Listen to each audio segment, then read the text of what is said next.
sabi ng boyfriend mo, ayaw daw niya makapal yung makeup mo.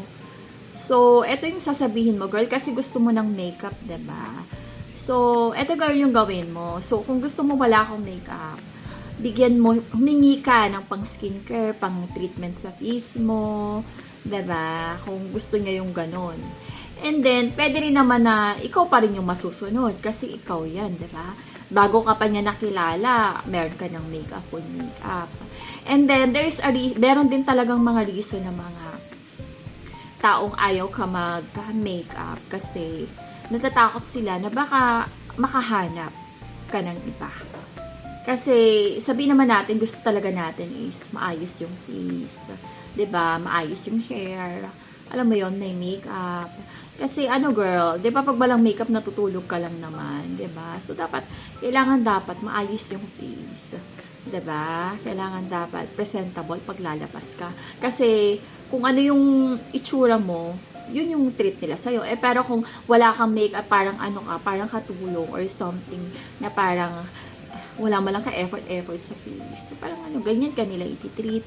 'Di ba? Hindi ka nila ititreat ng maayos kapag alam mo yun, hindi ka maayos sa sarili mo, 'di ba? So, ganon, yung looks mo is very important pa rin na meron kang makeup. Okay? Ikaw ang masusunod.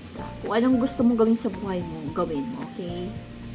Especially yung lalaki is wala namang ambag sa life mo. I mean, hindi naman siya nagbabayad ng bills mo, hindi naman siya, 'di ba? Wala nang binibigay sa iyo. Ay, wag ka mangialam, 'di ba? Hindi ka dapat susunod sa kanya. Okay? Baka isip mo kayo, bakit parang ikaw yung nag-a-adjust na para bang kailangan mong i-please yung sarili mo para magustuhan ka na wala kang makeup. No. Okay? Do whatever you want to do. Meron kang freedom. Kung ayaw niya, wala siyang magagawa. Ikaw at ikaw pa rin ang masusunod. Okay.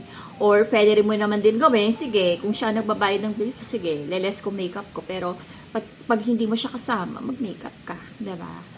Kasi, kapag mahal ka ng lalaki, lahat accept niya sa'yo. Wala nang question, wala nang ano, ganyan-ganyan, kung ano panghirit niya sa'yo. Kasi, ikaw dapat ang masusunod. So, kung ayaw niya sa'yo, edi maghanap siya ng iba. So, ganun lang, girl, okay? So, always taking care of yourself.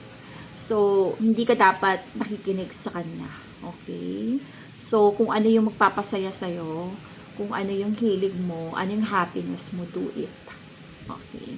Kasi, sinasabi niya lang yon may makeup ka na, tapos sinasabi niya na, mas gusto niya walang makeup. So, baka nagsisinungaling lang siya. Or baka pwedeng natatakot talaga siya na maagaw ka ng iba.